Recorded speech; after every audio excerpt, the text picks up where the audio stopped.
Well, just a huge turn of events when it comes to the federal Conservative leadership campaign. Patrick Brown has been kicked out of the race. The party's leadership election organizing committee says it has disqualified Brown based on allegations his campaign violated the financial provisions of the Canada Elections Act.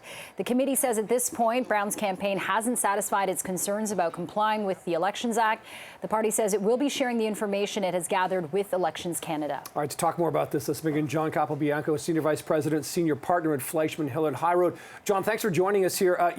What is your assessment of this in terms of the Patrick Brown campaign's response so far? They're suggesting this is almost an inside hit job from the Poilievre campaign.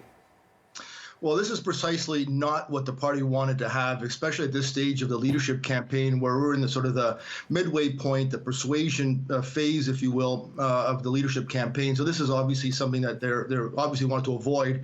But about 11 o'clock last night, Ian Brody, who was the chair of the LEOC, the Leadership Election Organizing Committee, sent an email to all of the party members saying that there was these serious allegations that they're going to disqualify Patrick Brown, and that was a bit of a shock, as you can imagine, Nick. And so, notwithstanding the fact that these allegations are put forward, now all the party members and the media know about this, but the Patrick Brown campaign is spinning mad. I was speaking with a senior official last night, texting, and they're just dumbfounded by this, and quite frankly, see it as something that was not they heard it through the media, quite frankly. So they're really angry, and they're going to fight back, I suspect. Yeah, and speaking of fighting back, when there is more transparency about these anonymous allegations, what can Patrick Brown do? Is it possible that he could get reinstated in the race?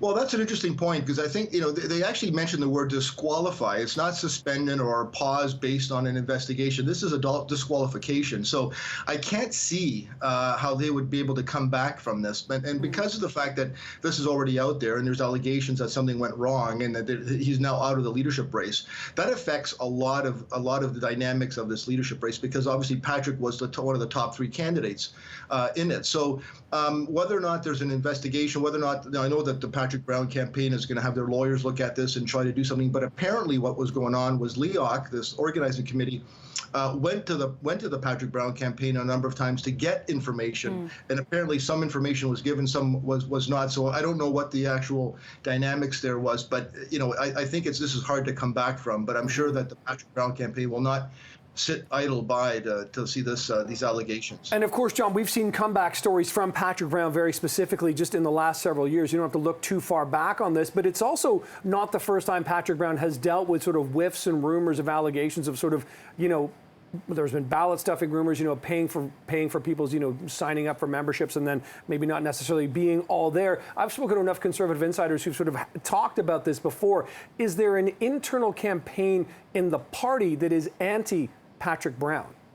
Well, without a doubt, I suspect that there's always, from the day Patrick Brown decided to throw his hat in the ring in this leadership race, that there was always some people that obviously felt threatened by Patrick, because we all know that those in politics know that when Patrick Brown enters a race, he enters a race at 100%, and his membership sign-up skills are second to none. Now, as a result of that gets a lot of attention, and sometimes negative attention. And what we've seen during this campaign is that the Pierre Poilievre campaign specifically have targeted Patrick Brown, in ads and debates and so forth. And the two of them have gone at it fairly stringent over the last little while. So there's, the Patrick Brown allegation is that this is in the favor of the Pierre Poilievre campaign. But look, I know Ian Brody, the president of LEOC.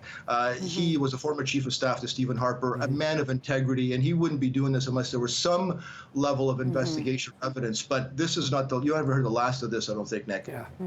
Yeah, and very quickly, John, you do think that this is what's happening is legit. Nick asked you a question at the beginning of this interview saying, is this some kind of an inside hit job? But you think that if there are allegations, you mentioned Ian Brody, that the allegations are serious enough and they probably have proof, right? Oh, without a doubt. Yeah, no, they wouldn't be doing this, and they wouldn't be sending out an email at 11 o'clock at night to 675,000 members and the media disqualifying a serious contender in a leadership race without some level of proof. And also the allegations that it's against the Canada Elections Act in and of itself is pretty serious. All right. John Capobianco, SVP and Senior Partner at Fleischman Hillard. Thanks so much for your time. Appreciate it. Thanks so much. John, thanks so much. Let's pick up on this as Conservative leadership candidate Jean Charest's campaign has released a statement regarding the Patrick Brown dismissal, saying we must ensure the integrity of the process. Party members deserve the truth. We need to understand what the allegations are and how Patrick Brown's campaign responded. Transparency is paramount.